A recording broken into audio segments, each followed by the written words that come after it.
Hello students, in today's lecture we will be talking about the cardiac electrophysiology, and we will cover in cardiac electrophysiology how the impulse generated in cardiac muscle cell and how the conduction takes place and how does the excitability occurs, and at last we will cover the refractory period.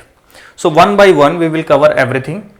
Actually, before discussing into the detail of these points, I would like to mention that in the cardiac muscle fiber there are two kinds of fibers. One is automatic and another one is non-automatic. If we talk about the categorization of automatic and non-automatic fiber, is just because the automatic fiber has capability to generate impulse by their own. They not need to stimulated by another thing. They can generate impulse by their own, while in case of non-automatic fiber the impulse generation is due to by the stimulus of adjacent cell. Inside the non-automatic fibers like atrial myocytes and ventricular myocytes, if we talk about the automatic fibers like sinoatricular node, atrial ventricular node, bundle of His and Purkinje fiber. Now we will talk about the action potential of first non-automatic fiber, then we will discuss automatic fiber. So as we know, the non-automatic fiber, whether it is atrial myocyte or ventricular myocyte, the RMP, resting membrane potential, is minus 90 millivolt. Let's suppose this is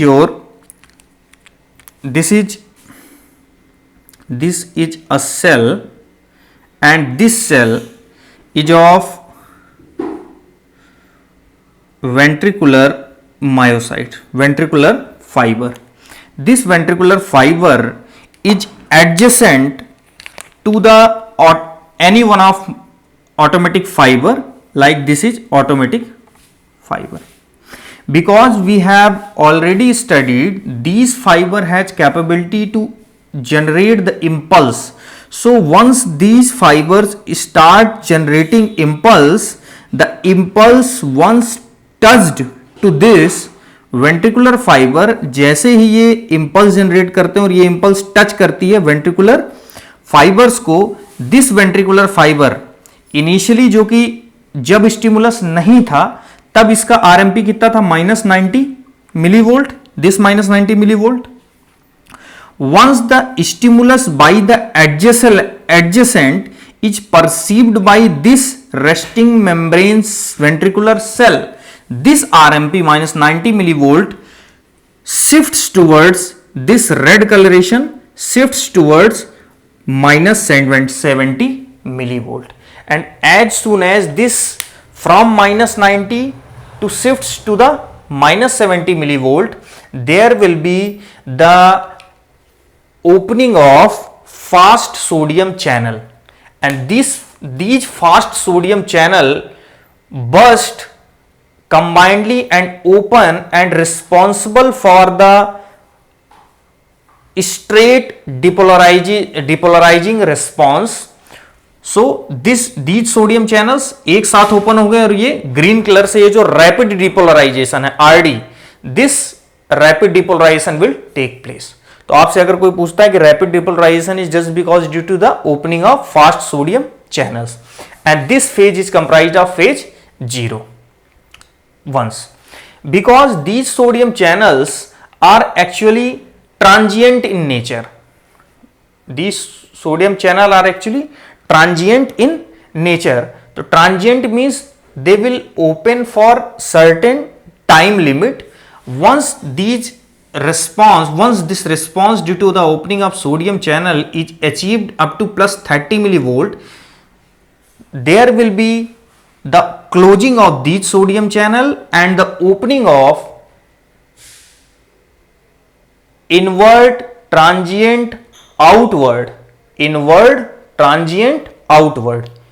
आपको potassium channel के यहाँ कई types हैं जो involve हैं. आपकी intelligence इसी में है कि आपको इस चीज को आपको पढ़ना है कि कौन से पोटेशियम चैनल कब इन्वॉल्व हो रहे हैं.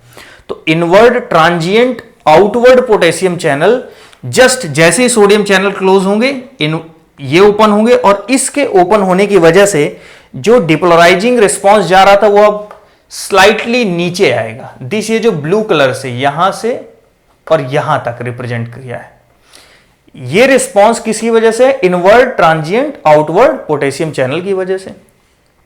और जैसे ही ये inward transient outward potassium channel ये फिर से शिफ्ट करेंगे रेस्टिंग मेम्ब्रेन पोटेंशियल को from +30 to 0 millivolt, as soon as there will be the opening of delayed rectifying potassium channel। और ये अब delayed rectifying potassium channel open होंगे, और डिलेड रेक्टिफाइंग पोटेशियम चैनल जैसे ओपन होंगे साथ ही साथ ये ओपन यहां पर होंगे इतने वोल्टेज सेंसिटिव कैल्शियम चैनल। तो दो चीजें यहां पे ओपन हो रही हैं। देखिए यहां पे केवल पोटेशियम चैनल था, potassium is only responsible for repolarisation, तो स्लाइट यहां पे क्या हो रहा था, फॉल। लेकिन जैसे ही ये +0 मिलीवोल्ट पे पहुंचता है तो यहां पर क्या ओपन होगा, delayed rectifying potassium channel. Delayed rectifying potassium channel along with calcium channel. तो अब देखिए जैसे पोटेशियम मूव करेगा outside and calcium will move inside, outside and inside, this will create a balance and gives a straight line। तो ये जो हमारी red colour से स्ट्रेट लाइन मिल रही है due to the delayed rectifying potassium channel along with calcium, L type of calcium channel. तो इस फेज को, ये जो जस्ट पार्शियल रिपोलराइजेशन है PR, this partial repolarisation is due to inward transient outward potassium channel. As soon as this reaches to the 0 millivolt, there will be the opening of delayed rectifying potassium channel, but parallelly there will be due to the opening of calcium channel, L type of calcium channel. These L type of calcium channel along with this potassium channel gives a straight line. Now after some time again, just because these calcium channels are transient in nature, so after millisecond this will become closed, and once this calcium channel become closed, there will be only inward rectifying potassium channel, inward rectifying potassium channel again, and there will be delayed rectifying, here will be delayed rectifying potassium channel.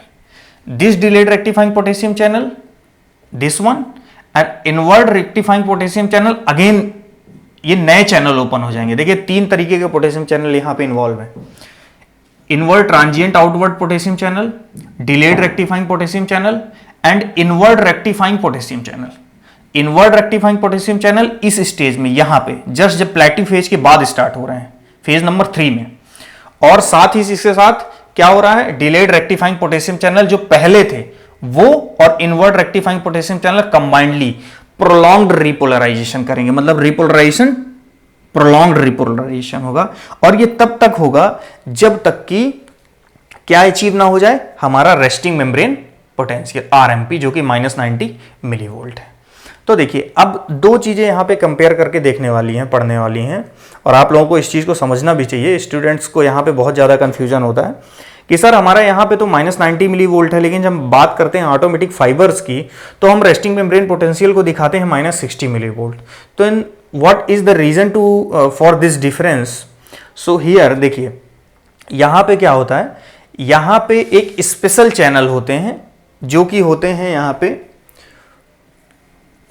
यहाँ पे special channel होंगे potassium leaky channels.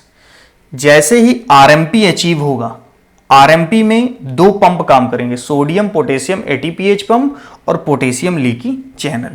Due to this sodium potassium leaky channel the RMP will become -90 millivolt. और RMP again यहां पे क्या होगा, जैसे adjacent cell, adjacent हम ऑटोमेटिक को मानते हैं, फिर अगेन स्टिमुलस मिला, फिर रेस्टिंग मेम्ब्रेन -90 से फिर कितनी शिफ्ट हुई, -70, और यहां पे फिर सोडियम चैनल ओपन हुए, और ये फिर अगेन इस तरह के। तो आप ओवरऑल फेज कितनी देख रहे हैं, phase 0, phase 1, phase 2, phase 3। Clear है इतना? तो 1 2 3 1 2 3 4 and this is phase 4, this is phase 4। Total आपकी 5 फेजेज हैं। सेकेंड फेज को हम बोल रहे हैं प्लेटी फेज। तो आई होप कि ये आपको इतना क्लियर होगा। अब हम बात करेंगे, 1 सेकेंड, अब इसको हम इरेज कर देते हैं, इधर क्लियर है, ठीक है। तो इसके बाद इसको एक बार लास्ट में हम फिर से रिवाइज कर देते हैं, अभी इरेज नहीं कर रहा हूं। अब हम बात करते हैं कि जो हमारे ऑटोमेटिक फाइबर्स होते हैं वहां पे कैसे एक्टिवेशन। देखिए ऑटोमेटिक फाइबर में और नॉन ऑटोमेटिक फाइबर में पहला डिफरेंस तो यही साफ साफ दिख रहा है कि यहां पे RMP -90 है और यहां पे RMP -60 है। तो इसके मायने क्या है, देखिए -90 किसकी वजह से हो रहा था, पोटेशियम लीकी चैनल्स की वजह से। यहां पे there will not be any kind of potassium leaky channel and that's why the RMP is around -60 millivolt, because the -90 from the -90 -60 is so near for the positive potential। -90 से positive potential का difference ज्यादा है, यहां पे -60 से इस positive potential का difference कम है। तो हम ये बोलते हैं कि ये जो हमारे ऑटोमेटिक फाइबर हैं, इसीलिए इनका जो रेस्टिंग मेम्ब्रेन पोटेंशियल होता है ये कभी भी ट्रू रेस्टिंग मेम्ब्रेन पोटेंशियल नहीं होता, ये हमेशा स्पॉन्टेनियस डिपोलराइजेशन के लिए रेडी रहते हैं। एक बार और क्लियर करता हूं, यहां पे जैसे -90 है तो -90 पहले कहां पे जाएगा, थ्रेशोल्ड पोटेंशियल -70 में, तब वो जाएगा -60 में, तब वो फिर डिपोलराइजेशन और ये ऊपर की बात हम करेंगे। यहां पे -60 अगर बात की तो -60 किसके नियर है, +30 के कंपेयर टू दिस। तो यहां पे ज्यादा प्रोबेबिलिटी है कि स्टिमुलस इसको जैसे ही मिलता है ये तुरंत अचीव कर लेगा पॉजिटिविटी की तरह। लेकिन यहां पे हम स्टिमुलस की बात ही नहीं करते, इसी बेसिस पे हम इसको ऑटोमेटिक फाइबर कह रहे हैं, क्योंकि इसके अंदर एक स्पेशल करंट्स होते हैं, जो करंट्स ऑटोमेटिकली लीक्स होते हैं और उस करंट्स को हम बोलते हैं फनी करंट्स। IF डिनोट करते हैं IF से।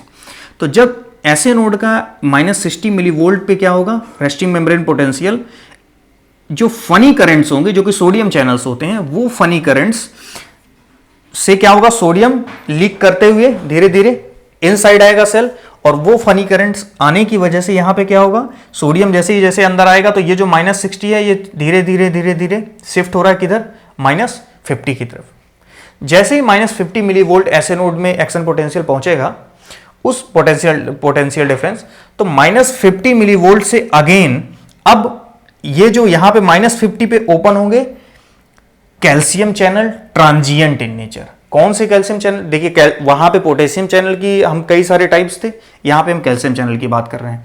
तो यहां पे अब कैल्शियम चैनल किस नेचर का, ट्रांजिएंट नेचर का। कब ओपन होगा, जब -50 मिलीवोल्ट से तक पहुंचेगा पोटेंशियल डिफरेंस, -50 मिलीवोल्ट। कहां से, -60 मिलीवोल्ट से। -60 से -50 कैसे पहुंचा, due to funny current. Funny current यहां तक लेके इसको आया, जैसे ये ओपन होगा, ये ट्रांजिएंट कैल्शियम चैनल ओपन होंगे, ट्रांजिएंट कैल्शियम चैनल -50 से लेके जाएंगे कहां तक, -40 मिलीवोल्ट। जैसे ही -40 मिलीवोल्ट तक ये डिपोलराइजेशन इसका पहुंचता है, तो -40 मिलीवोल्ट पे यहां पे अगेन एक कैल्शियम चैनल एक्टिवेट होंगे, जिसका नाम होगा L type of calcium channel, जिसको हम बोलते हैं long lasting calcium channel. Long lasting calcium channel open होंगे और अगेन क्या होगा, स्टीप डिपोलराइजेशन। ये जो ब्लू कलर लाइन डिपोलराइजेशन की दिख रही है। तो देखिए, अगर हम यहां बात करें कि यहां पे जो डिपोलराइजेशन है हमारा, अगर हम इससे कंपेयर करने की बात करते हैं, तो यहां पे डिपोलराइजेशन हमारा स्ट्रेट है और यहां पे डिपोलराइजेशन हमारा काफी स्लो है। तो एक मेजर डिफरेंस है ऑटोमेटिक और नॉन ऑटोमेटिक फाइबर में। जो ऑटोमेटिक फाइबर का फेज 0 डिपोलराइजेशन है वो स्लो है और यहां पे फास्ट है।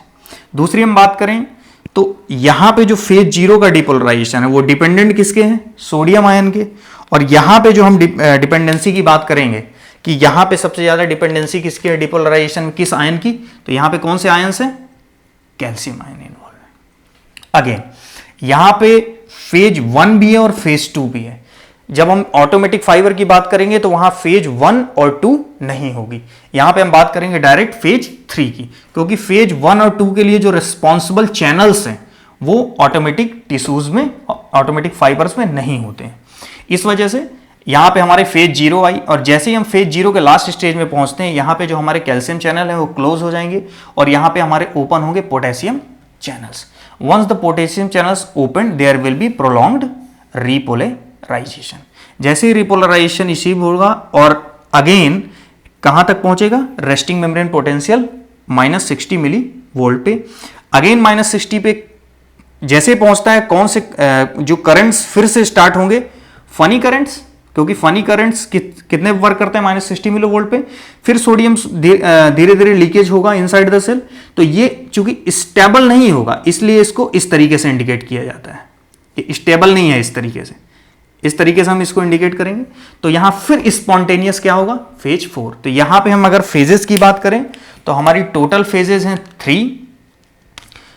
This is phase 4, this one is phase 4 and this is phase 0 and this is phase 3। Phase 4, phase 0 and phase 3। तो आई होप कि आपको ये क्लियर होगा। अब हम बात करते हैं, ये थोड़ा सा डायग्राम मैंने इसलिए बना रखा था ताकि आपको समझा सकूं कि यहां पे ये जो रेड कलर की लाइंस है, ये -90 से जो -70 तक पहुंच रही, वो किस तरीके से पहुंच रही। देखिए हमारे जो ऑटोमेटिक फाइबर्स होते हैं, लाइक हम एसए नोड की बात करें, SA node, AB node, bundle of and Purkinje fibre. तो जब यहां से इंपल्स का ट्रांसफर होता है, तो ये इंपल्स जब ट्रांसफर होती है तो एडजेसेंट सेल में भी करंट जाता है उसकी वजह से। तो जब एडजेसेंट सेल में करंट जाता है तो वो मैकेनिज्म मैंने यहां पे समझाई कि आपका अगर ये ऑटोमेटिक फाइबर है तो ऑटोमेटिक फाइबर के होने की वजह से यहां से जो करंट पास हुआ वेंट्रिकुलर मायोसाइट्स में, जो कि एग्जांपल थे नॉन ऑटोमेटिक में, तो वो -90 कहां तक अचीव हुआ, -70 तक। तो वो हमको यहां पे ये दिखाया है। तो आपका इस डायग्राम से आप इस चीज को थोड़ा ये रिलेट कर सकते हैं। अब हम बात करते हैं, ये थी हमारी इंपल्स जनरेशन की बात। अब हम बात करते हैं कंडक्शन की। कंडक्शन दो तरीके के हमारे हमको फाइबर यहां पे समझ में आ रहे हैं, non automatic fibre, automatic fibre. Automatic fibre की हम बात कर रहे हैं तो वहां पे कंडक्शन क्या है, कंडक्शन हमारा बहुत ही स्लो है, और वेंट्रिकुलर फाइबर में कंडक्शन हमारा काफी फास्ट है।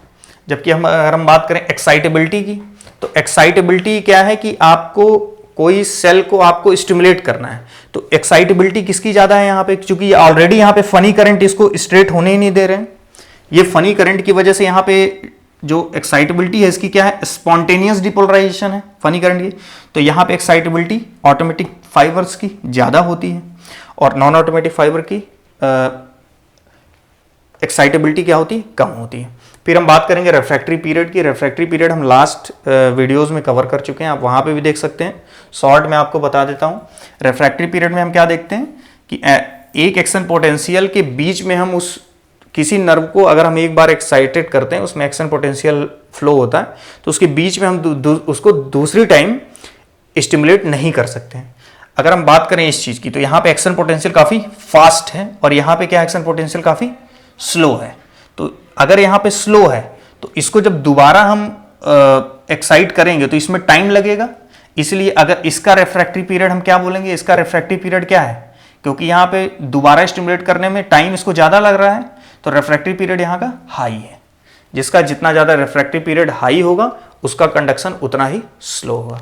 So this is all about cardiac electrophysiology and thank you very much.